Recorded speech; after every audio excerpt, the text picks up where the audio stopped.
चलिए, good afternoon of you. कल अपन लोगों ने बेसिक इलेक्ट्रिकल की क्लास में जो क्लास थी उसमें एज सच अपन लोगों ने जो भी आप लोगों के बेसिक टर्म्स है वो अपन ने स्टार्ट किए थे। अपन ने जैसे सीरीज सर्किट, पैरेलल सर्किट, ये सब अपन ने कंसेप्ट इसमें देखा था कल की क्लास में। वोल्टेज इन सीरीज सर्किट,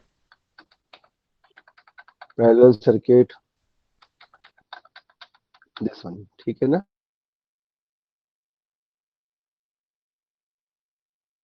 देख लिया था इसमें हाफ सीरीज स्क्वायर या half L I square for inductor and capacitor, और इसकी एप्लीकेशन भी देखा था अपन लोगों ने कि इसमें किस तरीके से अपन इसको यूज करते हैं किसी भी आर को या एल को किसी सीरीज सर्किट के लिए, किस तरीके से अपन इसको स्टडी करते हैं। ठीक है, तो आज की जो क्लास है, आज की क्लास में अपन लोग इसमें स्टार्ट करेंगे। सबसे पहले 5 मिनट मैं लूंगा आप लोगों को किरचॉफ्स लॉ को रिवाइज कराने के लिए। सभी लोग जानते हैं कि for Kirchhoff's law the sum of voltage drop around the closed path must be zero. देखिए, किरचॉफ्स लॉ इसलिए इम्पोर्टेंट है अपन लोगों के लिए बिकॉज अगर किरचॉफ्स लॉ की नॉलेज अगर आप लोगों को है तो किरचॉफ्स लॉ की हेल्प से आप लोग जो अपना नेक्स्ट टॉपिक है, that is very important topic, mesh analysis and nodal analysis, ठीक है ना। तो सबसे पहला जो लॉ है, किरचॉफ्स फर्स्ट लॉ बोल दो या फिर किरचॉफ्स वोल्टेज लॉ बोल दो या केवीएल बोल दो, तीनों नाम से इसको बोला जाता है। तो उसमें आप सभी लोग जानते हैं कि sum of the voltage drop around the closed path must equal to zero. Clear. Next, second one is this, that the value of that Kirchhoff's current law is that कि जो भी आपका किसी भी नोट पॉइंट अगर अपन use करेंगे उस note point पे इस पर्टिकुलर की वैल्यू जो आपकी होगी सारे समेशन ऑफ करंट की वो जीरो होगी। ठीक है, is it clear to all? मैं आगे बढ़ूं? Yes sir. समन, चलिए। Yes sir. तो नेक्स्ट, ये आपका इसमें स्टेटमेंट है, तो इसमें मैं ऐसा इतना टाइम नहीं लगाऊंगा। आप सभी लोग इसको अच्छे से जानते हैं, चाहे वो किरचॉफ करंट लॉ हो चाहे वो किरचॉफ वोल्टेज लॉ हो, दोनों के बारे में आप अच्छे से जानते हो कि दोनों का काम क्या रहता है। ठीक है, अब सबसे इम्पोर्टेंट जो मेरी आज का टॉपिक है वो है इसमें केवीएल की ट्रिक्स।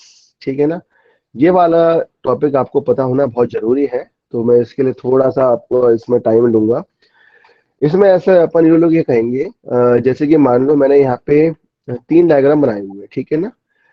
सबसे पहला जो है, इसमें अपन ये बता रहे हैं कि कोई सा भी एक पाथ है, उस पाथ में अपन एक करंट का डायरेक्शन कर रहे हैं। ध्यान से सुनना, कभी भी किसी उसकी वैल्यू आती है, एक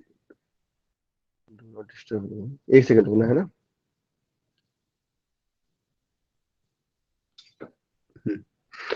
कभी भी कोई भी डायग्राम अगर आपको दिया जाता है तो उस डायग्राम में अपन लोग करंट की वैल्यू लेके चलते हैं या वोल्टेज की वैल्यू, ये डिपेंड करता है उसके करंट के डायरेक्शन पे। मान लीजिए कि अपन ने एक प्लस माइनस वोल्टेज ड्रॉप ले लिया, इससे मैंने करंट जो फ्लो कराया, मान लो मैंने इसमें करंट फ्लो कराया I1, I1 sir current flow आपकी करा दिया। स्क्रीन शेयर नहीं हो रही है। नहीं, आपने गलत, एक सेकंड, स्क्रीन शेयर नहीं हो रही क्या? नहीं नो सर। सर। नहीं सर, नहीं सर सर। आपकी स्क्रीन शेयर सही में नहीं हो रही। 1 सेकंड, कर रहा हूँ, कर रहा हूँ।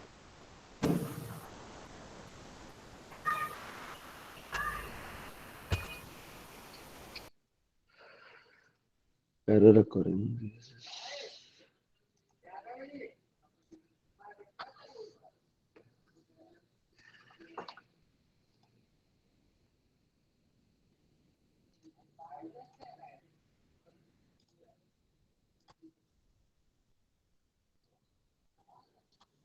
यस अब हो सर। रही है? Yes sir. हाँ जी सर, हाँ जी हो रही है। Yes sir. यस सर हो रही है। ओके।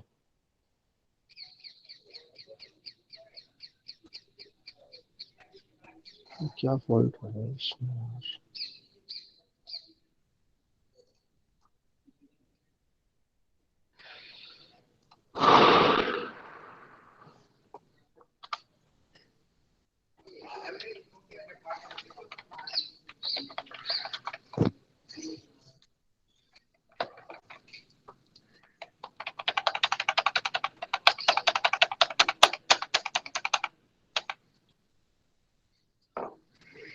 ठीक है, तो अब तो हो रही है ना सबको स्क्रीन शेयर। सर तो इसमें अपन लोगों ने कल यस सर। जो देखा था, ठीक है ओके। तो इसमें आज जो अपन स्टार्ट कर रहे हैं इसमें किरचॉफ्स लॉ। तो किरचॉफ्स लॉ में सभी लोग जानते हैं कि कोई सा भी अगर किरचॉफ्स लॉ अपन अगर देखेंगे तो उसके लिए केवीएल और केसीएल का पता होना सबको जरूरी है। सबसे पहला है आपका KVL, that is Kirchhoff first law. ठीक है, इसको किरचॉफ फर्स्ट वोल्टेज लॉ ही बोलते हैं, number 1। And the second one is KCL, जो भी आपका है इसमें। उसके बाद इसमें जब अपन करेंगे तो इसमें बात आएगी आपके किसकी, इसमें बात आएगी कि अपना ये तो स्टेटमेंट हो गया। स्टेटमेंट आप लोग इजीली राइट कर देंगे। Statement for exam point of view, for mid sem point of view और for analysis point of view important रहते हैं। उसके बाद नेक्स्ट में आएगा इसमें आपका केवीएल के ट्रिक्स हैं। मतलब कोई सा भी अगर आपको केवीएल अप्लाई करना है, मतलब किरचॉफ वोल्टेज लॉ अगर आप लोग अप्लाई करना है तो उसके लिए अपन ट्रिक क्या करेंगे। मान लीजिए आपको एक प्लस माइनस V1 वोल्टेज दिया हुआ है, उसमें पाथ दिया हुआ है, ठीक है। उस पाथ में मैंने करंट फ्लो करा दिया I1 करंट, और इसको मान लो मैंने पॉइंट दे दिया A, इसको नाम दे दिया मैंने पॉइंट B। इसका मतलब क्या होगा कि मेरा पॉइंट A से पॉइंट B में जो करंट फ्लो होगा वो I1 करंट फ्लो होगा। ठीक है ना, कोई डाउट तो नहीं किसी को? No sir. ठीक है, इससे आपका करंट फ्लो हो जाएगा। अब आपको ये चीज का ध्यान रखना पड़ेगा कि हमेशा जो आपका करंट फ्लो करता है वो हमेशा from positive terminal to negative terminal, यही अपन इसमें ध्यान रखते हैं। ये वाला कंसेप्ट अभी आप हटा देना, क्योंकि काफी बुक्स में जो सेकंड वाला मैंने बनाया हुआ है ना, काफी बुक्स में ये वाला कंसेप्ट भी बनाया हुआ है। ठीक है ना, तो इसको मैं यहाँ फॉलो नहीं करूंगा। मैं जो फॉलो करूंगा वो यही वाला कंसेप्ट फॉलो करूंगा कि जिसमें करंट का डायरेक्शन आपका पॉजिटिव टर्मिनल से नेगेटिव टर्मिनल फ्लो हो। ये क्लियर टू ऑल? किसी को डाउट तो नहीं इस कंसेप्ट में? ठीक है, चलिए नेक्स्ट अब अपन इसमें क्या करेंगे, इसकी इक्वेशन लिखेंगे। ठीक है ना, तो देखो इक्वेशन लिखने के लिए ही अपने पास 2-3 तरीके होते हैं। यहाँ पे जो ये डायग्राम आपको दिख रहा है, ये डायग्राम सबसे पहले तो मुझे बताओ, ये डायग्राम जो इक्वेशंस लिखी है या डायग्राम है, ये मैश है या फिर लूप है? सर 1 और 2 सर मेश है, और जो बड़ा वाला है वो सर लूप है। बड़ा वाला क्या है? सब लूप हो सकते 3 सभी लूप हो सकते हैं सर, लेकिन वो मैश 1 और 2 मैश भी है। ठीक है, 1, 2 एंड 3 ये 3 जो है ये आपके लूप हैं, और 1 एंड 2 ये 2 आपके मैश है। ठीक है ना, तो अपना जो बीटेपली का सिलेबस जो है, ये म्यूट करो बेटा अपने आप को अनुष्का। अपना जो बीटेपली का सिलेबस है इसमें अपन लोगों को मैश एनालिसिस देखना है। नेक्स्ट टॉपिक जो आपका है उसमें इसका मतलब क्या है कि आपकी जो पहला वाला जो अपन ने इसमें क्लोज्ड करंट, इसमें सर्किट में करंट फ्लो करा रहे हैं, इसके अपन इक्वेशन देख रहे हैं। ठीक है ना, क्लियर टू ऑल? किसी को दिक्कत तो नहीं? यही मैंने बनाया हुआ है यहाँ पे पार्ट 1 और पार्ट 2। मैं इन सिर्फ 2 को आपको इसमें स्टडी करा रहा हूँ। ठीक है, अभी अपन को इसमें लूप नहीं देखना, लेकिन लूप की भी इक्वेशन से बन सकती है जो कि इसमें लिखी हुई है, किसी को डाउट ना हो, इसलिए वो भी इसमें बनाई गई है। चलिए, सबसे पहले तो मैं आप लोगों को ये चीज ध्यान रखूं कि अपन जब भी कभी क्वेश्चन लिखेंगे तो उसमें सबसे पहले उसका एक नॉमेनक्लेचर अपन पढ़ते हैं। मान लो यहाँ पे ABC लिखा हुआ है, तो मैं इसमें एक नॉमेनक्लेचर और दे देता हूँ, जैसे DE और F, ये नाम दे दिया। ठीक है, अब मान लो मेरे को केवीएल के क्वेश्चन लिखनी है फॉर मैश 1। मैश 1 का मतलब ये है कि जहां मेरा पहला वाला, मेरा फर्स्ट मैंने जो अपना मैश माना है, क्लोज पाथ माना है, उसको मैं मैश 1 मान रहा हूँ। और इसका जो नॉमेनक्लेचर है उसमें आपको ध्यान रखना है कि उसका स्टार्टिंग पॉइंट और एंडिंग पॉइंट सेम होगा, that is A, B, E, F और A। इसमें किसी को डाउट अभी तक? किसी को कुछ? नो। चलिए, तो अब इसके बाद अपन आएंगे, ये तो हो गया आपका ABF है। अब अपन को सबसे पहला ये है कि अपन का इसमें अपन को किरचॉफ्स वोल्टेज लॉ की इक्वेशन लिखनी है। ठीक है ना, बहुत सिंपल चीज है, काफी लोगों ने लिख भी ली होगी, लेकिन जिन लोगों ने नहीं लिखी है उनके लिए मैं एक बार रिवाइज कर देता हूँ। कि आपको ये चीज ध्यान रखनी है कि आपको इसमें तीनों में एक करंट फ्लो कराना है। तीनों में करंट फ्लो कराना है, इसका मतलब ये है कि मान लो मैंने स्टार्ट किया ए से बी, तो ए से बी सबसे पहले एक करंट फ्लो हुआ यहाँ से यहाँ, उसके बाद from B to E, from E to F और फ्रॉम एफ टू ए। समझ आया सबको? अब मैं इस करंट के डायरेक्शन के अकॉर्डिंग अपने किरचॉफ्स वोल्टेज लॉ की इक्वेशन लिखूंगा, जो मेरे को ये बोलेगा कि आपका इस सर्किट में कौन कौन से वोल्टेजेस प्रेजेंट हैं, कौन कौन से रेजिस्टेंस प्रेजेंट है, कौन कौन सा करंट प्रेजेंट है। मेरे कहने का मतलब ये है कि अगर मैं इस वाले पहले वाले मैश में अगर I1 करंट फ्लो करा रहा हूं और दूसरे मैश में मैं I2 करंट फ्लो करा रहा हूं, तो मुझे ये पता होना चाहिए कि मेरा I1 करंट कौन कौन सी ब्रांच में फ्लो हो रहा है, मेरा I2 करंट कौन कौन सी ब्रांच में फ्लो हो रहा है, और I1 माइनस I2 करंट कौन से किसमें फ्लो हो रहा है। सब कंसेप्ट सबको समझ आया मैं क्या बताना चाह रहा हूँ? Yes sir. ठीक है, जी सर। अभी मेरे को ये डायग्राम समझा देना। अगर किसी को डाउट होगा तो वो अपना हैंड रेज कर देना इसमें अभी क्लास के ड्यूरेशन में, या फिर एंड में मैं आप लोगों को 10 मिनट का टाइम दूंगा, उसमें फिर से रिवाइज करा दूंगा। ठीक है, सबसे पहले मेरे को पूरा इसका इक्वेशन लिखने दो, क्योंकि एक बार कंटिन्यूटी बन जाएगी। चलिए, सबसे पहले मैंने ए से स्टार्ट किया। अब आपको इस चीज का याद रखना है बहुत अच्छे से कि मैं हमेशा अपना एंटरिंग पॉइंट, जो मेरा एंटरिंग पॉइंट है ना, उसका सिंबल लेके चलूंगा। सिंबल से मतलब ये है कि जो मेरा एंटरिंग पॉइंट में नोटेशन है, चाहे वो प्लस हो और माइनस हो, मेरे को वो लेके चलना है। किसके लिए? वोल्टेज ड्रॉप के लिए। समझ आया? फिर से रिपीट करता हूँ, इक्वेशन में लिखूंगा तो आपको समझ आएगा। सबसे पहले मैं वोल्टेज ड्रॉप्स लिख रहा हूं, उसके बाद मैं करंट और रेजिस्टेंस लिखूंगा। ठीक है, अगर मैं वोल्टेज ड्रॉप्स लिख रहा हूं तो ए से बी मैं गया और मैं सिर्फ एंटरिंग पॉइंट, ऐसा भी हो सकता है कि किसी किसी बुक में लीविंग पॉइंट भी लिखा हो, लीविंग पॉइंट, लेकिन मैं सिर्फ एंटरिंग पॉइंट ही लेके चलूंगा। ठीक है ना? अगर मैं एंटरिंग पॉइंट लिखता हूं, मैं दोनों आपको इक्वेशन अभी लिख के दिखा दूंगा, जिसको जैसे समझ आए वो ऐसे समझ लेना। लेकिन जो मेरा न्यूमेरिकल का मेथड रहेगा, न्यूमेरिकल भी मैं आज ही स्टार्ट कर दूंगा। आज आपकी क्लास 1:15 तक चलेगी, पहले अनाउंस कर दूं मैं। ठीक है, तो इसमें आपको होगा, जो इक्वेशन में लिख रहा हूं वो इक्वेशन रहेगी from A to B plus V2, from B to E plus VB, from E to F कोई सा भी एलिमेंट नहीं है, उसको ब्लैंक छोड़ेंगे, फ्रॉम एफ टू ए। अब इस चीज का याद रखना, यहाँ पे प्लस VA नहीं आएगा, बिकॉज आपने AB वाली ब्रांच में और BE वाली ब्रांच में आपने एंटरिंग साइन लिया हुआ है। एंटरिंग साइन लिया हुआ है मतलब आपने प्लस, यहाँ पे V2 में ये प्लस दिखाया हुआ है, इसलिए अपन ए वाला साइन लिया AB वाली ब्रांच में।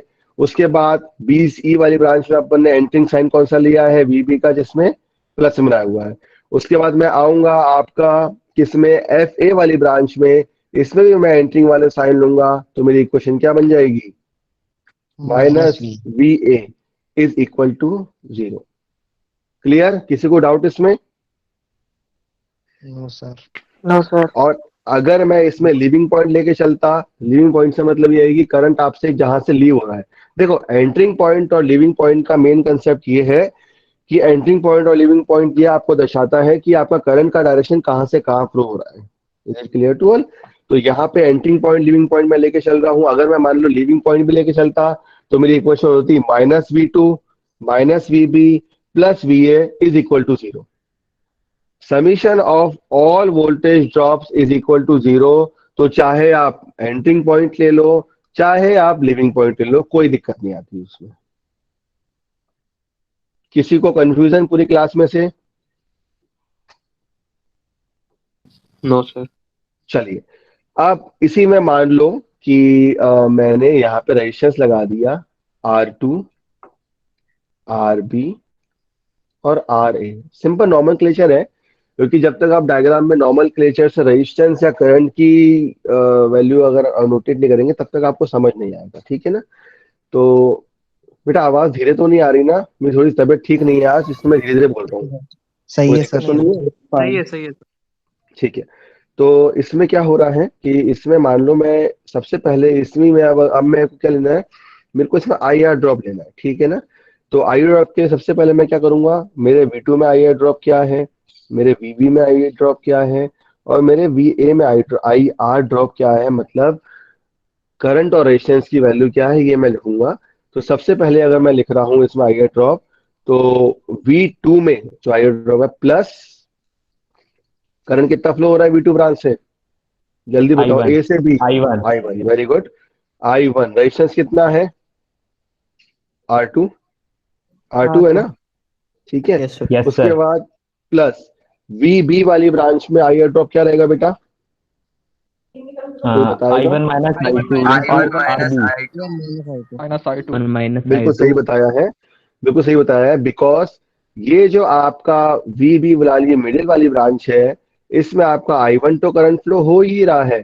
I1 के साथ साथ मैं ये देख रहा हूँ कि ये मेरा एक दूसरे वाले मैश में भी ये करंट फ्लो हो रहा है, जिसका direction from E to B हो रहा है, ठीक है ना। तो हमेशा ये चीज याद रखनी है आपको कि जो घर मेरा है वो हमेशा सबसे बड़ा रहेगा। मतलब मैं अगर मैच नंबर 1 में हूं तो हमेशा मेरे इस करंट की वैल्यू हमेशा बड़ी होगी as compare to other match. या फिर flow of direction of current from P to E, ये ऊपर से नीचे आ रहा है, मतलब प्लस से माइनस, और इसी ब्रांच में I2 जो है वो माइनस से प्लस फ्लो हो रहा है, इसलिए यहाँ पे जो आई आर ड्रॉप आएगा, मतलब VB का वोल्टेज ड्रॉप रहेगा, वो रहेगा यहाँ पे I1 minus I2 multiply by RB। किसी को डाउट इसमें? No sir. चलिए, माइनस VA में क्या है आपका आई आर ड्रॉप, बताओ बेटा। I1 RA into I1 I1 RA is equal to 0, ठीक है, समझ आया। तो यस सर। ये हो गया आपका मैच 1 के लिए। सिमिलरली पाथ B के लिए अगर मैं लेके चल रहा हूं, तो पाथ B के लिए आप सभी लोग अपनी कॉपी में फटाफट लिखो, सभी लोग अपनी कॉपी में लिखिए। मैश 2 पाथ है आपका फ्रॉम स्टार्टिंग पॉइंट BCDEB,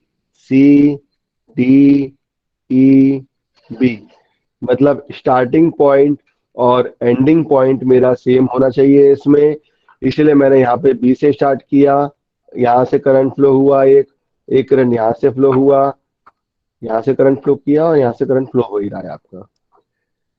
ये मैं नाम लूंगा, वो स्टूडेंट यहाँ पे अपना नाम बताएगा। आदित्य प्रजापति प्रेजेंट है अभी? आदित्य प्रजापति है क्लास में अभी? Yes sir. आदित्य प्रजापति, मेरे को एक क्वेश्चन बताओ, क्या बनेगी बेटा वोल्टेज ड्रॉप के टर्म्स में, नहीं मेरे को करंट के टर्म्स में एक क्वेश्चन चाहिए, क्योंकि वोल्टेज ड्रॉप की क्वेश्चन तो नीचे लिखी हुई है, ठीक है। जिसको अगर कंफ्यूजन है तो वो नीचे वोल्टेज ड्रॉप की क्वेश्चन देख ले, और अपनी मेरे को आई ड्रॉप की क्वेश्चन बताओ बेटा जल्दी।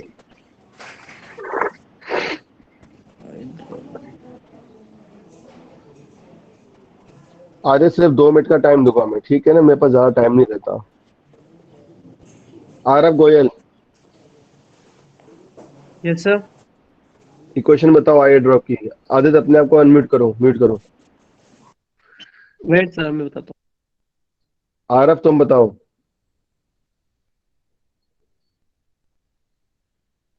चलो आलोक कुमार ठाकुर, तुमने हैंड रेस किया, तुम बताओ, थोड़ा जल्दी करो, फास्ट बेटा। Praful Chaudhary, yes sir. बताओ इक्वेशन I2 बताओ। minus I1 into RB plus I2 into R3 plus I2 और R into RC। बिल्कुल ठीक बताया है, लेकिन आपने जो इक्वेशन में बताई है, मैं गलत नहीं बोल रहा हूँ, उसको बिल्कुल ठीक बताइए, लेकिन जो सीक्वेंस अपन लोगों ने BCDEB का रखा है ना बेटा, आप वही सीक्वेंस रखा करो। मतलब इसका मतलब क्या है कि यहाँ पे जो इक्वेशन में वोल्टेज ड्रॉप यूज करूंगा वो -V3 से यूज करूंगा, -V3 plus VC minus VB is equal to 0। मतलब पहला मेरा ये हो जाएगा, दूसरा ये वाला हो जाएगा, और तीसरा ये वाला हो जाएगा, ठीक है। Okay okay sir, sorry. समझ आया? कोई दिक्कत नहीं, सॉरी कोई दिक्कत नहीं, तुम गलत नहीं हो, बिल्कुल सही हो, ठीक है। तो आपकी इक्वेशन क्या है इसमें, I2 इंटू, मान लो मैंने यहाँ पे रेजिस्टेंसेस ले लिया R3 RC और ये रेजिस्टेंस जो सेम है आपका आर भी रहेगा। तो वोल्टेज ड्रॉप क्या हो गया इसमें आपका I2 into R three minus का yes, sir. Plus I2 into R C minus रहेगा कि प्लस रहेगा, मुझे कोई बताएगा? Plus रहेगा sir. प्लस रहेगा, वेरी गुड। बिकॉज यहाँ जो नोटेशन अपन ने मैश 1 के अकॉर्डिंग लिया था, ये यहाँ पे लेफ्ट हैंड साइड में प्लस माइनस लिया था। अब यहाँ पे इस I2 की डायरेक्शन, मैंने आपको पिछली भी स्लाइड बोला था कि जो आप अपने करंट के अकॉर्डिंग अपने वोल्टेज डायरेक्शन इसमें ले सकते हैं, तो यहाँ पे आपका ये वाली वैल्यू हो जाएगी। ठीक है, प्लस माइनस। सिमिलरली आप अपना V3 को भी यहाँ पे इसको ऐसा प्लस और ये जो बाद का है इसको ऐसे माइनस, इसको भी ऐसे ले सकते हैं आप, कोई दिक्कत नहीं है। Plus minus V3 plus minus VC plus minus VB। ठीक है, कोई डाउट तो नहीं आप किसी को? आगे बढ़ूं मैं? Yes sir. Yes sir. चलिए, तो इसी तरीके से मैंने क्या किया, जो किरचॉफ वोल्टेज लॉ का जो डायग्राम है, इसमें मैंने जो आपका प्रैक्टिकल एप्लीकेशन कैसे देख रहे हैं अपन की प्रैक्टिकल एप्लीकेशन, मान लो कि मेरा एक 3 वोल्ट की मेरे पास बैटरी है। 3 वोल्ट की बैटरी के कारण मैंने जो करंट फ्लो कराया यहाँ पे, अभी आपको करंट नहीं मिल रहा इसमें, क्योंकि करंट की वैल्यू आपके रेजिस्टेंस के अकॉर्डिंग यहाँ पे वेरी करेगी। मान लो एक रेजिस्टेंस मैंने लगा दिया यहाँ पे 2 ओम का, एक रेजिस्टेंस लगा दिया मैंने 1 ओम का। पहले ही मैंने बताया था आपको सीरीज सर्किट में भी, इसलिए यहाँ पे क्या हो गया, रेजिस्टेंस का सीरीज कॉम्बिनेशन यहाँ पे हो रहा है। तो 3 ओम रेजिस्टेंस मेरा सीरीज आ गया, तो करंट की वैल्यू मेरे करंट सर्किट में कितनी फ्लो हो रही है? 1 एम्पियर। 1 एम्पियर हो रही है। 1 एम्पियर। ठीक है, I equal to V by R से, इसमें कोई डाउट तो नहीं किसी को? तो उसके बाद क्या किया मैंने, अब इस ये तो मैंने बता दिया आपको 3 वोल्ट हुआ। अब मैं बता रहा हूँ आपको कि इसमें वोल्टेज ड्रॉप कितना आ रहा है। तो वोल्टेज ड्रॉप कितना आ रहा है, 2 ओम वाली ब्रांच में with the help of current जो वोल्टेज ड्रॉप आ रहा है वो 2 वोल्ट आ रहा है, और 1 ओम वाली ब्रांच में जो वोल्टेज ड्रॉप आ रहा है वो 1 वोल्ट आ रहा है। तो टोटल आ गया यहाँ पे आप क्या आ गया, 3 वोल्ट। मतलब इस वाले सर्किट में क्या हो गया आपका, किरचॉफ वोल्टेज लॉ की equation, that is summation of all voltages is equal to 0। ये हो गया, या फिर input voltage is equal to output voltage, कुछ भी ले सकते हो आप। ठीक है ना? अब इसमें यहाँ पे -2 वोल्ट, -1 वोल्ट और -3 वोल्ट लिखा हुआ है। कोई स्टूडेंट मेरे को बताएगा कि why I will put in this slide the negative sign? Can anyone explain this in concept? Sir हाँ बोलो विकास। सर +3 वोल्ट यहाँ होना चाहिए ना, -2 वोल्ट -1 +3 होगा तभी 0 होगा। अरे यार मैं तो तुमसे बैटरी पूछ रहा हूँ, मुझे खुद नहीं पता। बैटरी में सर वो +3 होना बैटरी चाहिए में तभी जो 0 होगा। सर करंट अच्छा, पॉजिटिव से और कोई? नेगेटिव की तरफ फ्लो कर रहा है। सर इन फिर द उससे क्या हो रहा डायरेक्शन है? ऑफ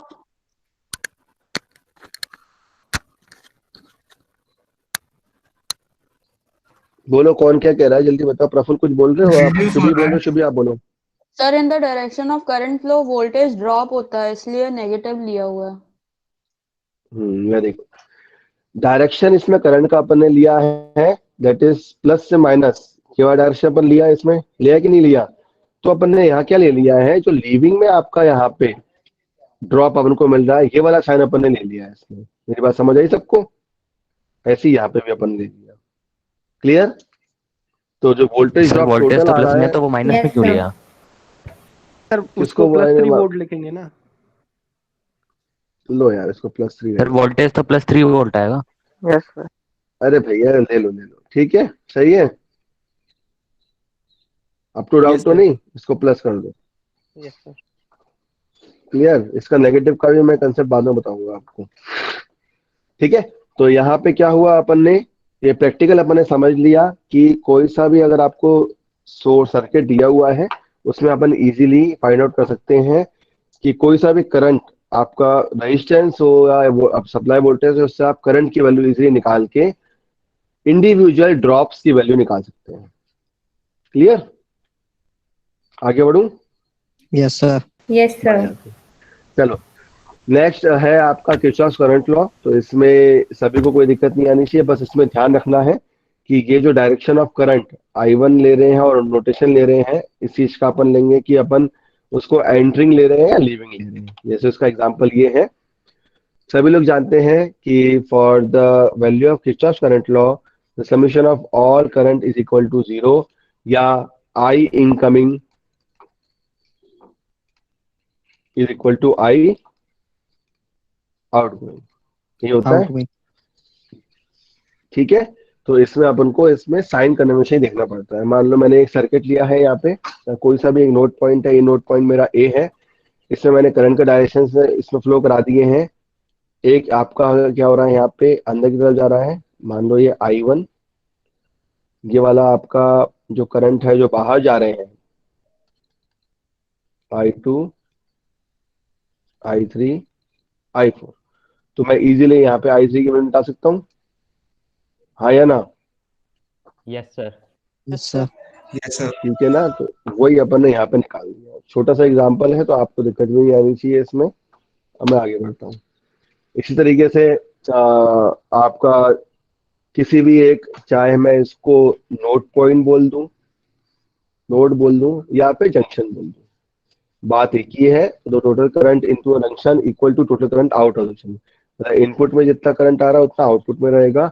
यहाँ पे मैंने कोई नोड पॉइंट मान लिया है, जंक्शन मान लिया है, इसको पॉइंट ले लिया मैंने ए।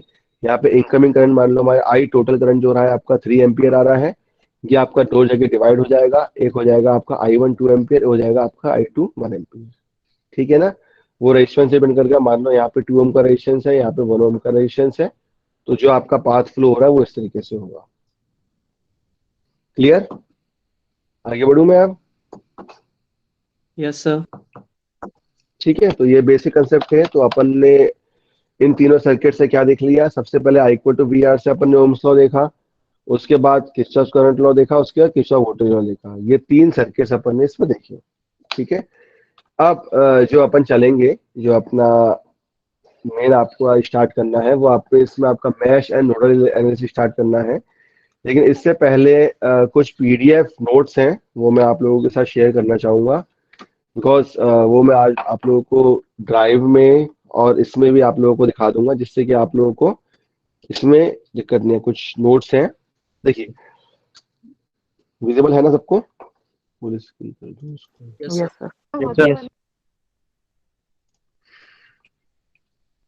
ठीक है, तो इसमें क्या हो रहा है, मान लो ये जो है छोटे छोटे इसमें प्रैक्टिकल एग्जांपल के साथ दिया हुआ है। तो इसमें भी आपका KCL और KVL का अलग अलग कन्वेंशन और अलग अलग जो आपका प्रैक्टिकल एप्लीकेशन है वो बताया गया है इस पर्टिकुलर PDF फाइल में। ठीक है ना, मतलब आपके किस तरीके से आप एक लोड को लेते हो। मान लो ये वाला जो डायग्राम है, इसमें मैंने एक फैन लोड लगा लिया है। तो फैन लोड के लिए ये आपका सबसे टॉप में जो एक लोड 3 फेस लाइन है, उसके साथ एक न्यूट्रल आपका कनेक्शन है। मतलब आप लोग मतलब अपने सड़क के बाहर खड़े हो, ठीक है ना, रोड में खड़े हो, और उसके ऊपर आप देख रहे हो कि इतनी 4-5 लाइनें जा रही हैं। तो 4-5 लाइनों का फिजिकल सिग्निफिकेंस ये है कि सबसे पहली वाली जो लाइन है सबसे टॉप की, वो रहेगी आपकी R मतलब रेड फेस, उसके बाद Y मतलब येलो, उसके बाद B मतलब ब्लू, या ABC कहीं बोलते हैं। 4th line is neutral, and जो 5th लाइन जो है वो स्ट्रीट लाइट की रहती है। स्ट्रीट लाइन की सप्लाई हमेशा आपकी अलग से रहती है, जो भी आपकी स्ट्रीट लाइट चालू रहती है, इसलिए उसको अलग से सप्लाई ही अलग जाती है। ठीक है ना। अब अगर मैं एनर्जी को कंज्यूम करने की बात करूं, चाहे मैं अलग अलग लोड ले लूं, चाहे मैं R लूं या L लूं ना C लूं, वो डिपेंड करेगा कि जैसे जैसे मेरा लोड की वैल्यू इंक्रीज होती जाएगी ना बेटा, वैसे वैसे करंट की वैल्यू भी इंक्रीज होती जाएगी। मुझे समझ आ रही है? लोड से मतलब ये है, अगर मैं सिंपल अगर AC सर्किट को लेके चलूं, AC सर्किट में मान लो मैंने एक रेजिस्टेंस ले लिया है। अगर मैं जैसे जैसे अपने रजिस्टर, मान लो एक R1 है, R2 है, R3, R4 है, लेफ्ट हैंड वाले डायग्राम में आपको दिख रहा होगा यहाँ पे। ठीक है ना, इसमें आपके R1, R2, R3 की वैल्यू ये वाली आपकी फ्लो हो रही है। ठीक है, इसमें अलग अलग रेजिस्टेंसेस मेरे पास मिल रहे हैं मेरे को। तो अलग अलग रेजिस्टेंसेस से क्या है, इस अलग अलग रेजिस्टेंस की वजह से, सॉरी, इस अलग अलग रेजिस्टेंस की वजह से जो लोड है वो मेरा इंक्रीज होता जा रहा है, बिकॉज वोल्टेज मेरा कांस्टेंट है। With the help of Ohm's law I equal to V/R, जैसे जैसे आपका लोड इंक्रीज होगा वैसे वैसे आपका करंट की वैल्यू भी इंक्रीज होती जाएगी। ये आपका लेफ्ट हैंड साइड में मैंने R1 R2 दिखाया है। राइट साइड में जो डायग्राम बनाया हुआ है ये पर्टिकुलर अलग अलग लोड बनाए हुए हैं। कहीं आपका CFL लगा दिया है, कहीं आपका बल्ब लगाया हुआ है, ये अलग अलग लोड बनाए हुए हैं। ये मैं आप लोगों को शेयर भी कर दूंगा, आज इसको बनाने की जरूरत नहीं है, ठीक है ना। तो इसमें पर्टिकुलर ये आपको ये दिख रहा है कि कोई सा भी अगर आपको लोड लिया हुआ है तो उसको अपने कनेक्शन कैसे किया हुआ है। एक 230 वोल्ट की सप्लाई ले ली है जो अपना स्विच रहता है, उस स्विच में अपन ने दो तारे ले आए हैं, एक रेड फेज की तार अपन लाए हैं, एक न्यूट्रल तार लाए हैं। मतलब रेड फेज की तार, न्यूट्रल की तार ये लाए हैं। इसका मतलब क्या हो रहा है, लोड में आपकी सबसे पहले देखो इसका कनेक्शन में ध्यान दो, सबसे पहले एक वायर आ रही है एक पॉइंट से आपके फैन में गई, फिर इसी फैन में आपकी वायर जा रही है। जो इसका कोई सा भी लोड होता है हमेशा उसके दो टर्मिनल रहते हैं, एक फेज और एक न्यूट्रल। क्लियर, आगे बढ़ूं? Yes sir. ठीक है, तो फेज और न्यूट्रल रहता है, तो फेज और न्यूट्रल की वजह से ही आपकी कनेक्शन सप्लाई रहेगी। कभी कभार अनुष्का मित्रों, कभी कभार शॉर्ट सर्किट होता है। इसका मतलब क्या होता है कि फेज और कभी कभार अपन आप लोगों ने सुना कि डबल फेज हो गया, या वोल्टेज शॉर्ट हो गया, या करंट ज्यादा हो गया, वोल्टेज शॉर्ट हो गया। वो इसकी जो वायर में प्रॉब्लम है इनकी वजह से हो जाता है, कनेक्शंस की वजह से हो जाता है, ठीक है ना। या कभी कभार ओवर वोल्टेज हो जाता है, फ्रीक्वेंसी कभी कभार वेरी कर जाती है। तो वो डिफरेंट डिफरेंट प्रैक्टिकल एस्पेक्ट्स रहते हैं किसी भी लोड को समझने के लिए। तो यहाँ मैं आपको ये डायग्राम बना रहा हूँ, इसमें मैं इतना ज़्यादा टाइम नहीं लूंगा आप लोगों का। इसके बाद नेक्स्ट जो है ये आपको दिखाया जा रहा है इसमें कि कैसे अपन लोग एक कोई सा भी अगर एलिमेंट ले रहे हैं तो उसमें एक पर्टिकुलर एक हीटिंग इफेक्ट होता है। किसी ने आंसर जवाब भी दिया था हीटिंग इफेक्ट का। तो हीटिंग इफेक्ट, ध्यान से सुनिए, हीटिंग इफेक्ट का जो सबसे मेजर रोल है, वो सबसे मेजर रोल जो प्ले होता है वो आपका रेजिस्टेंस में होता है। दैट इज यहाँ पे I²R हीटिंग इफेक्ट आता है, जिसके कारण आपको एक लॉस मिलता है जिसको हम बोलते हैं पावर लॉस, जिसको अपन PL से इंडिकेट करते हैं। और उसी से अगर टाइम के साथ आपका पावर लॉस बढ़ता है या चेंज होता है तो with the help of I²RT जो आपका हीटिंग इफेक्ट है वैसे वैसे आपका बढ़ता जा रहा है, ठीक है ना। मतलब कोई सा भी, चाहे वो रेजिस्टेंस हो, चाहे वो कॉइल हो, चाहे वो कैपेसिटेंस हो, सब में अभी जैसे मैं मोबाइल यूज कर रहा हूँ, कंप्यूटर यूज कर रहा हूँ, इसके अंदर जो कॉइल्स है हर एक में आपका हीट इफेक्ट होता है, ठीक है ना। अब वो डिपेंड करता है उसके इंसुलेशन लेवल पे या उसकी कंडक्टिविटी पे कि उसमें कितना हीटिंग इफेक्ट ज्यादा हो रहा है कितना कम हो रहा है। इसलिए जब भी वायर का मैन्युफैक्चरिंग होता है तो उसमें एक टेस्टिंग होती है, उसमें उस टेस्टिंग से ये देखा जाता है कि कितने हीटिंग इफेक्ट, मतलब कितने टेम्परेचर तक ये करंट को बेयर कर सकती है। जहां उसका टेम्परेचर लेवल इंक्रीज हो जाता है वहां ही शॉर्ट सर्किट होता है। शॉर्ट सर्किट का कंसेप्ट ही ये होता है कि उसमें हीटिंग इफेक्ट ज्यादा हो गया, ठीक है। ये हो गया आपका रेजिस्टेंस के लिए, सिमिलरली वो इंडक्टेंस और कैपेसिटेंस के लिए, ठीक है। तो इंडक्टेंस कैपेसिटेंस मैंने आपको पहले बता दिया था।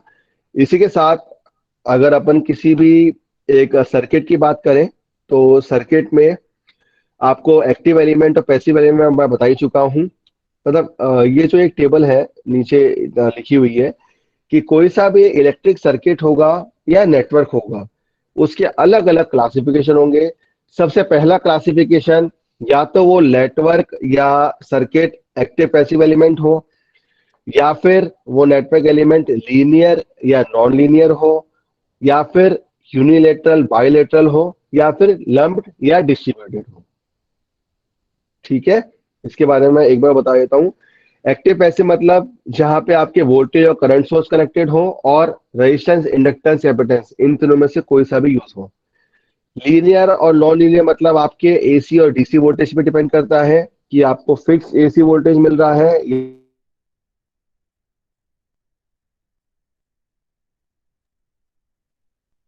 डिपेंड करता है कि आपने ये डायोड लगाया है। अगर कोई कुछ पूछना चाह रहा है, नितांश जी पूछो। सर आपकी सर आवाज आपकी चली गई आवाज थी बीच चली में। गई थी। आवाज चली गई थी सर बीच में। Yes sir. सर आपकी वॉइस में थोड़ा फ्लक्चुएशन कोई हो बात रहा नहीं, है, अब आ रही है। यस सर आ रही है। चलिए, तो मैंने आप लोगों को ये बताया कि कोई सा भी अपन इलेक्ट्रिक सर्किट देखते हैं या नेटवर्क देखते हैं उसका क्लासिफिकेशन आप अलग अलग तरीके से देखते हैं। सबसे पहले है आपका active passive element. Active element मतलब जो वोल्टेज सोर्स करंट सोर्स होता है, पैसिव मतलब जो RLC तीन कंपोनेंट होते हैं। उसके बाद अपन आएंगे लीनियर और नॉन लीनियर में। लीनियर और नॉन लीनियर से मतलब ये है कि आपका इसमें कौन कौन से आपके सोर्स कनेक्टेड है, एसी आपको मिल रहा है या डीसी मिल रहा है। उसके बाद यूनिलेटरल बाइलेटरल है, ये यूनिलेटरल बाइलेटरल ये आपको बताता है कि इसकी वैल्यू आपका, इसमें लोड आपका लगाया हुआ, आपने रेजिस्टेंस लगाया है, डायोड लगाया है। अगर रेजिस्टेंस लगाया है तो बाइलेटरल होगा, मतलब करंट का डायरेक्शन ए से बी, बी से ए, दोनों ट्रांसफर होगा। अगर आपने मान लो अपनी ब्रांच में कोई भी डायोड लगाया हुआ है, तो डायोड का मतलब ये होगा कि डायोड की वैल्यू सिर्फ ए से बी फ्लो करेगी, from anode to cathode flow करेगी, उसकी बी से ए फ्लो नहीं करेगी, मतलब यूनिलेटरल रहेगा, ठीक है ना।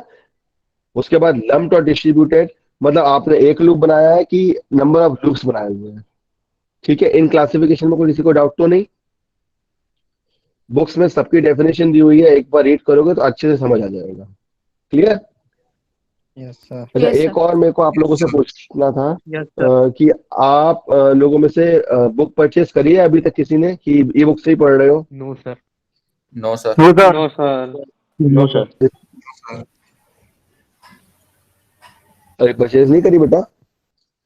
सर करना जरूरी है। No sir. सर मैंने किया है। नहीं, अगर आप सर मैंने राजेश किया कौन है। सी बुक खरीदी है बेटा आपने? सर राजेश कौन सी वो बुक आप खरीदी है आपने? सर आपने जो बताया था ना, वो यू करके था, क्या नाम है उसका, भले यार। सर मैंने यूए यूए बख्शी? बख्शी। पूरा चैप्टर खत्म कर दो उसके सर बाद यूए बख्शी, हाँ। सर मैंने बीएल ठीक है, खरीदा समझ लेकिन गया। सर कोई बात नहीं, सर मैंने देखो जेबी मेरी बात गुप्ता ले मेरी ली, बात जेबी सुनो। गुप्ता। मैंने जेबी गुप्ता ली है। जेबी गुप्ता अच्छी बुक है, बुक सारी अच्छी है, मैं किसी की बुराई नहीं करता कभी की बुक में। सब में कंसेप्ट थोड़ा मतलब, देखो डायग्राम तो ये होता है, आप चाहे एक्टिव एलिमेंट हो पैसिव एलिमेंट हो, आपकी उसकी डेफिनेशन तो एक रहेगी। बस बुक्स में क्या रहता है, आपका एग्जाम्पल चेंज हो जाता है, ठीक है ना। तो बुक कोई सी भी लो, लेकिन आप लोगों से मेरी रिक्वेस्ट है कि अगर आप ग्वालियर में नहीं हो, अपने होम टाउन्स में हो, तो अगर बुक परचेज कर सकते हो, क्योंकि आजकल इजीली कोई सा भी बुक मार्केट रहता है तो आपको रेंट में ही बुक मिल जाती है। आप 6 मंथ्स के लिए बुक ले लो, उसको फिर वापस भी ले सकते हो। लेकिन ई बुक भी पढ़ सकते हो, लेकिन ई बुक में इतना प्रैक्टिस करने को आपको मौका नहीं मिलेगा, ठीक है ना। और अगर लाइब्रेरी से भी आप बुक इशू हो रही होगी तो मैं आपको इन्फॉर्म कर दूंगा, तो जो ले सकते हैं वो ले सकते हैं, मैं बता दूंगा आप लोगों को, ठीक है। राजेश म्यूट करो अपने आप को। चलिए, नेक्स्ट है, ये आपका डेफिनेशन है, अलग अलग जो है, चाहे वो लीनियर और नॉन लीनियर बनाया, मैंने आपको बताया था। इसी तरीके से एक्टिव और पैसिव तो बहुत अच्छे से बताया चुका है आपको, बहुत बार बताया जा चुका है। सिमिलरली बाइलेटरल मतलब जिसका करंट दोनों जगह फ्लो हो। यूनिलेटरल मतलब मैंने अभी आपको एग्जांपल बताया था डायोड का। लम्प्ड और डिस्ट्रीब्यूटेड मतलब जो अलग अलग आपके एलिमेंट में डिपेंड करेगा कि आपको डायग्राम को किस तरीके से देखना है। ये मैं थोड़ा सा इसको स्विच कर रहा हूँ टॉपिक को, ये मैं आपको बाद में बताऊंगा, ठीक है ना। सिमिलरली मैंने आप लोगों को वोल्टेज सोर्स और करंट सोर्स के बारे में बताया था। आइडियल और वोल्टेज सोर्स का क्लासिफिकेशन, सबसे पहले वोल्टेज सोर्स को अपन आइडियल की तरह देखते हैं, और उसी को अपन प्रैक्टिकल की देखते हैं, प्रैक्टिकल मतलब नॉन आइडियल की तरह देखते हैं। सिमिलरली करंट सोर्स की मैं बात करूं तो करंट सोर्स को भी अपन आइडियल और प्रैक्टिकल दोनों तरीके से देखते हैं, ठीक है। आगे बढ़ूं मैं? यस जल्दी बताओ बेटा, ठीक है। सर।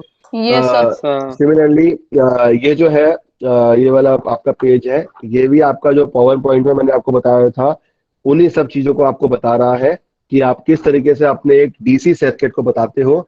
यहाँ पे वोल्टेज सोर्स मैंने बनाया हुआ है आपका, +-10 वोल्ट यहाँ लिख लो, या फिर यहाँ +-10 वोल्ट इस तरीके से लिख लें, या प्लस माइनस अंदर लिख लें और बाहर 10 वोल्ट लिख लें। ये तीन नॉमेनक्लेचर की तरह हो जाता है। अगर मैं एसी की बात करता हूं तो एसी में आपका सिंपल एक साइनसोइडल वेवफॉर्म उसके अंदर आ जाता है, और उसको अपन 10 वोल्ट लिख सकते हैं। डिपेंडेंट मैंने आपको बताया था कि डिपेंडेंट के लिए अपन लोग एक यहाँ पे अपना पिरामिड बुला लो या डायमंड शेप दे देते हैं, और +-10 वोल्ट है तो इसका मतलब कौन सा है, ये कौन सा डिपेंडेंस है, ये कौन सा सोर्स है, इसका नाम बताए, कोई बताएगा? वोल्टेज प्लस डिपेंडेंट है minus, sir. Voltage control voltage. Voltage dependent. बेटा महेश ऐसे ही बिना सोचे समझे मत बोलो, ठीक है ना, ध्यान से पढ़ो और देखो और फिर बोलो। राखी गलत लिखा है आपने, जल्दी बताओ क्या होगा ये।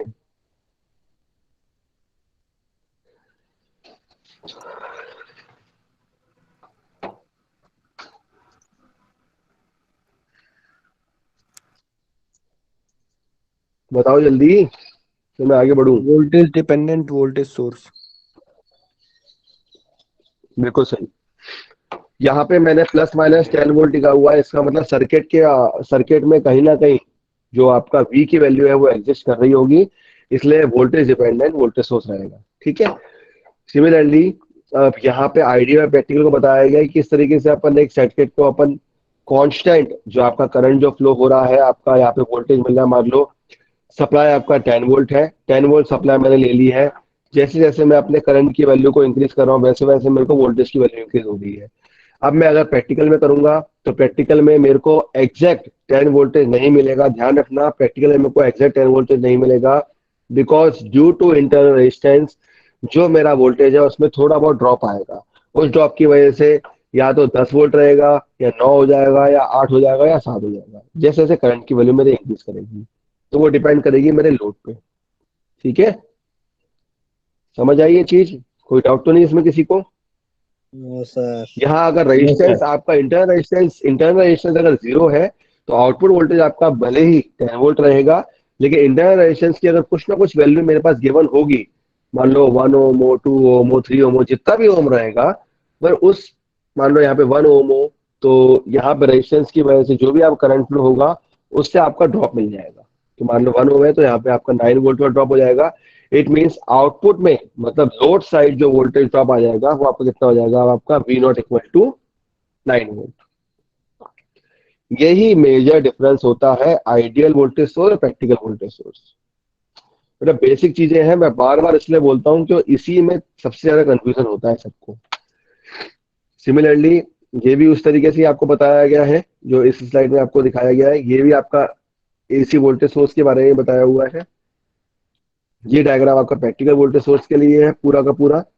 ठीक है, उसी की इक्वेशन है आपकी कि किस तरीके से अपन एक प्रैक्टिकल वोल्टेज सोर्स में ड्रॉप इन वोल्टेज बोल दो या वोल्टेज ड्रॉप हो, इसको इंडिकेट करते हैं। ठीक है, या आप अपन यहाँ पे साइन कन्वेंशन में आ रहे हैं। हाँ राखी पूछो, राखी प्लीज डाउट बताओ अपना, अनम्यूट करो अपने आप को। लेफ्ट हो गई बेचारी। चलिए, तो अभी मैंने आपको बताया था KVL के लिए ये चीज आपको याद रखनी है। स्टार्टिंग पॉइंट अपन यहाँ पे ले लें या ऊपर ले लें, कोई दिक्कत नहीं है। उसी के कारण अपना जितना भी समेशन ऑफ सोर्स हो या जितना भी आपका वोल्ट। हाँ राखी पूछो बेटा। सर वो जो पिछला क्वेश्चन था जिसके बारे में आपने पूछा था कि ये वोल्टेज कंट्रोल वोल्टेज सोर्स है, बोलो सर बोलो इसमें बिना आगे के सर्किट के ये कैसे पता चला कि ये वोल्टेज कंट्रोल है या फिर करंट कंट्रोल है? यहाँ पे 10 भी लिखा हुआ है ना। जो नहीं भी सर, एक जो सर्किट वोल्टेज प्लस वाला होता है उसमें आगे पूरा एक सर्किट होता है ना, होता है, पता चलता है कि आई ये एग्री वोल्टेज विथ, है करंट। आप बिल्कुल अपनी जगह बिल्कुल सही हो, लेकिन अभी तो यहाँ पे अपन सिंपल क्लासिफिकेशन देख रहे हैं ना बेटा। ये है डिपेंडेंट सोर्स है, अगर यहाँ पे प्लस माइनस लिखा हुआ है इसका मतलब ये डिपेंडेंट वोल्टेज सोर्स सर है। फिर तो ये बगल डिपेंडेंट में वोल्टेज ही होगा ना, क्योंकि ये तो करंट डिपेंडेंट भी हो सकता है और वोल्टेज डिपेंडेंट भी हो सकता है, वो तो आगे के सर्किट पे डिपेंड करेगा। चलो ठीक है, मैंने आपकी बात मान ली। ठीक है, इसका नाम है डिपेंडेंट वोल्टेज सोर्स। खुश? मतलब सर सही हूँ या फिर आप ऐसे ही बोल रहे हैं? नहीं, आप अपनी जगह सही हो। सर आप करंट अपनी डिपेंडेंट जगह, में तो करंट आएगा ना। मैंने अभी इसको सिर्फ अभी, चलो छोड़ो, अभी आप इसको डिपेंडेंट वोल्टेज सोर्स बोलो। ठीक है, ओके। यस आप सर, ये गलत नहीं हो, लेकिन अगर मान लो यहाँ पे I लिखा होता या V लिखा होता तो उससे भी अपन पहचान सकते हैं।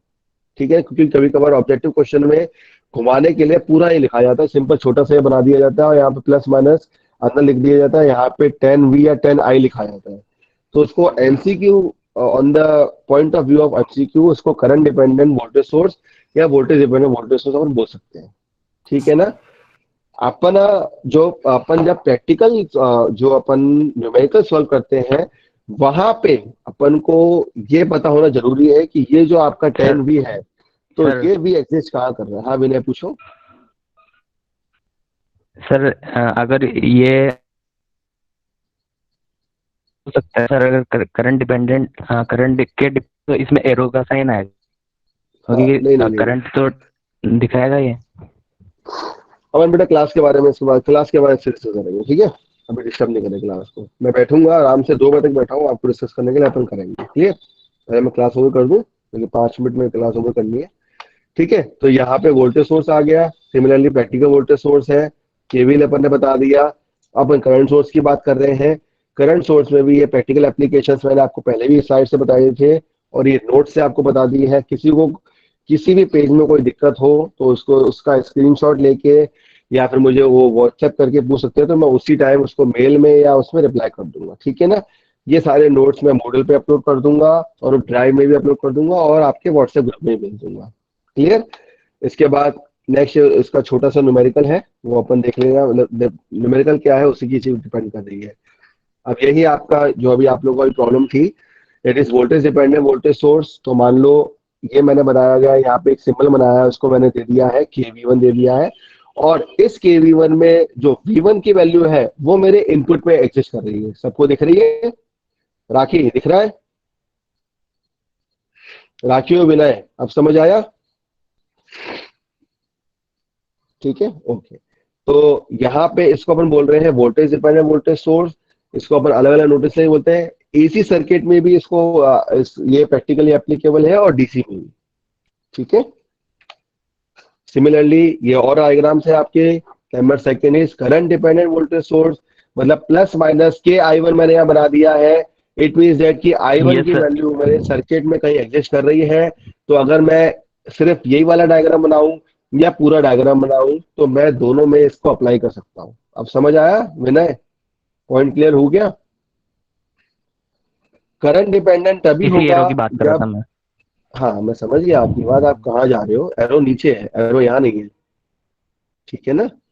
एरो आपका वहां आएगा बेटा जहां पे डिपेंडेंट करंट सोर्स होगा। मैं कितनी बार बोल चुका हूं, अगर डिपेंडेंट नहीं वोल्टेज सर, सोर्स है नहीं सर, मेरे को तो डाउट नहीं है। मेरे को डाउट नहीं है। मैं ये पिछले क्वेश्चन के बारे में बता रहा था कि सर वो केवल वो करंट ही हो सकता है, करंट हो ही नहीं सकता क्योंकि उसमें एरो का साइन नहीं आ रहा है, वोल्टेज आ रहा है मुझे लगा केवल। आपने, सॉरी मुझे पर लगा जब आपने एरो का पूछा। होगा तब तो सिर्फ करंट सोर्स है ये पता चलेगा, लेकिन जो डिपेंडेंसी है वो या तो आउटर सर्किट से पता चलती है या फिर ये KIX से पता चलेगी। बिल्कुल बिल्कुल बिल्कुल सही है आपका कहना कि एरो ये आपका बताएगा कि डिपेंडेंट करंट सोर्स है। अब ये किस पे डिपेंड कर रहा है? ये इस पे KIX पे डिपेंड करेगा या फिर KV1 पे डिपेंड करेगा। अगर KV1 हो रहा है इसका मतलब ये वोल्टेज डिपेंडेंट करंट सोर्स है। अगर KI1 हो रहा है इसका मतलब ये करंट डिपेंडेंट करंट सोर्स है। ठीक है, मैं आगे बढ़ूँ इसमें। ये चलिए आपको ये इजीली क्लियर हो गया होगा। ये सीरीज पैरेलल सर्किट के लिए है। ओपन सर्किट शॉर्ट सर्किट वाला कंसेप्ट मैं अभी नहीं बताऊंगा आपको, लेकिन मैं शेयर कर दूंगा आपसे। या बता ही देता हूँ मैं यार। देखो, मान लो ओपन सर्किट शॉर्ट सर्किट का कंसेप्ट आपको कहाँ काम आता है? जहां कहीं भी अपन किसी भी लोड टर्मिनल को ओपन रखेंगे, मान लो ये AB टर्मिनल मैंने लिखा हुआ है, इसको मैंने ओपन रखा है, तो ये हमेशा आपका ओपन सर्किट टर्मिनल हो जाएगा। और शॉर्ट सर्किट के लिए मान लो मैंने कोई सा भी ब्रांच आपकी यहाँ पे शॉर्ट कर दी, ठीक है ना। मान लो ये कोई मैंने ब्रांच यहाँ शॉर्ट करी हुई है, सभी लोग इसको जानते हैं, तो वो आपका उसका शॉर्ट सर्किट कंडीशन आपको बताएगा। क्लियर। तो ये ओपन सर्किट शॉर्ट सर्किट, अब जब अपन थ्योरम्स पढ़ेंगे ना उसमें और फिर से एक बार मैं रिवाइज कराऊंगा, लेकिन ये नोट्स उसके पहले देख लेना। ओपन सर्किट शॉर्ट बताने की जरूरत तो नहीं है ना? क्लास बता दो मेरे को जल्दी। No sir. ठीक है, ओके। तो ये अपन वोल्टेज डिवीजन रूल भी अपन देख चुके थे कि कोई सा भी वोल्टेज सोर्स है उसके साथ दो अपन ने सीरीज में रेजिस्टेंस कनेक्ट किए हुए हैं, तो उसके लिए आपका वोल्टेज डिवीजन रूल आपके पास आ रहा है। करंट डिवीजन रूल, कोई से भी दो रेजिस्टेंसेस पैरेलल में कनेक्ट किए हुए हैं, सप्लाई करंट है, तो यहाँ पे अपना करंट डिवीजन रूल फ्लो हो रहा है। सोर्स ट्रांसफॉर्मेशन मैंने आपको लास्ट क्लास में बताया था कि किसी भी वोल्टेज सोर्स को अपन करंट सोर्स में कन्वर्ट कर सकते हैं या करंट सोर्स को अपन वोल्टेज सोर्स में। ठीक है, समझ आया? Yes sir. लेकिन उस चीज का आपको ध्यान रखना पड़ेगा कि जब भी कभी अपन वोल्टेज सोर्स को करंट सोर्स में कन्वर्ट करें या करंट सोर्स को वोल्टेज सोर्स में कन्वर्ट करें, उसमें अपन को रेजिस्टेंस की वैल्यू को साथ में लेकर चलना पड़ेगा। समझ आई मेरी बात? आगे बढ़ूं? फिर से रिपीट कर दीजिए।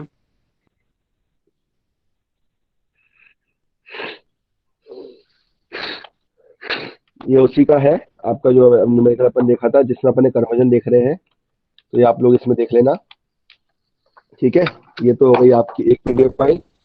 नेक्स्ट ये एक और पीडीएफ फाइल है आपके लिए, ये भी मैं आप लोगों का शेयर कर लूंगा। इसमें मैं अगर देखना चाहूँ, इसमें भी आपका नेटवर्क जो एलिमेंट है, सबसे पहले नेटवर्क को मैंने एक डीसी और एसी से सिग्निफाई किया हुआ है। उसके बाद यहाँ पे एसी सर्किट में अपन देखते हैं कि एसी सिंगल फेज और 3 फेज दोनों रहेंगे आपके पास। ठीक है, एक्टिव पैसिव एलिमेंट्स की डेफिनेशंस हैं। मतलब जिसने अगर बुक परचेस नहीं करी है या जो बुक से जिनको प्रॉब्लम्स आ रही है, उन लोगों को मैं नोट्स शेयर कर दूंगा, तो वो लोग उन नोट्स को देख लेना। तो मैं बस एक बार ये नोट्स आपको दिखा रहा हूँ कि जो चीज अपन ने पावर पॉइंट प्रेजेंटेशन में पढ़ी थी, वो अपन इस तरीके, जैसे अब आज अपनी क्या तारीख है, अपनी 21 तारीख है, कल अपनी 22 तारीख है, और असाइनमेंट अभी सिर्फ 70 स्टूडेंट्स ने सबमिट किया है। तो मेरी आप लोगों से गुजारिश है कि आप सभी लोग असाइनमेंट सॉल्व कर दीजिए और अपलोड कर दीजिए। यही वाला आपका असाइनमेंट मैंने आप लोगों को दिया था कि कितने आपके सोर्सेज रहते हैं, कितनी डिपेंडेंसी रहती है। ठीक है ना, क्लियर? ये ideal voltage source, practical voltage source, ideal current source, practical current source, voltage dependent voltage source, current dependent voltage source, voltage dependent current source, current dependent current source, उसके बारे में है।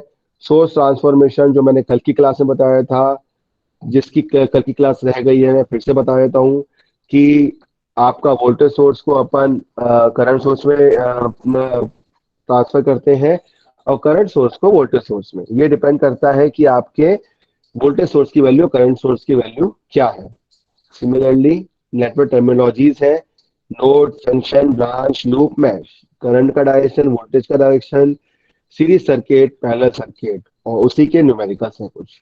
किसी को कोई सिंपल बेसिक न्यूमेरिकल्स हैं कि अपन किस तरीके से किसी एक इक्विवेलेंट सर्किट के लिए रेजिस्टेंस की निकालते हैं।